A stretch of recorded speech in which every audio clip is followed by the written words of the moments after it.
നബിയുടെ അടുക്കലേക്ക് കടന്നു വന്ന ഒരു സഹാബിയുണ്ട്, ഉർവത്തുനും മസ്ഊദ് സഖഫി, സഖീഫ് ഗോത്രക്കാരനാണ്. അദ്ദേഹം ഇസ്ലാം സ്വീകരിച്ചു. ഈ മഹാപ്രപഞ്ചത്തിന്റെ നാഥൻ ഏകനാണ്, ശ്രദ്ധാവേകനാണ്, അവനെ മാത്രമേ ആരാധിക്കാവൂ. മുഹമ്മദ് നബി സല്ലല്ലാഹു അലൈഹി വസല്ലം അള്ളാഹുവിന്റെ പ്രവാചകനാണ്. മരണാനന്തരം ഒരു ജീവിതമുണ്ട്. ഇത് മനസ്സിലാക്കിയ ആവേശത്തിൽ ഈ ആശയത്തെ, ആദർശത്തെ, സ്വർഗത്തിന്റെ വഴിയെ, മോക്ഷത്തിന്റെ ആശയത്തെ എൻ്റെ കൂട്ടുകാർക്കും നാട്ടുകാർക്കും പറഞ്ഞു കൊടുക്കാൻ ആ മനസ്സ് വല്ലാതെ വെമ്പി.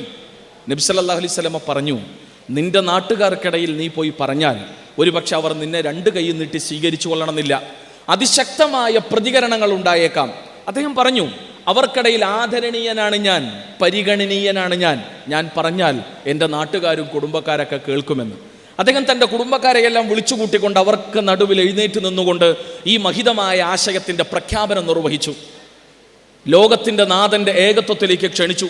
പ്രവാചകന്റെ പ്രവാചകത്വത്തെ പരിചയപ്പെടുത്തി തീരുന്നതിന് മുമ്പ് അദ്ദേഹത്തിൻ്റെ കൂട്ടുകാർ, അദ്ദേഹത്തിൻ്റെ നാട്ടുകാർ, അദ്ദേഹത്തിൻ്റെ കുടുംബക്കാർ അദ്ദേഹത്തെ തുരുതുരാ അമ്പെയ്ത് അദ്ദേഹത്തെ കൊന്നുകളഞ്ഞു.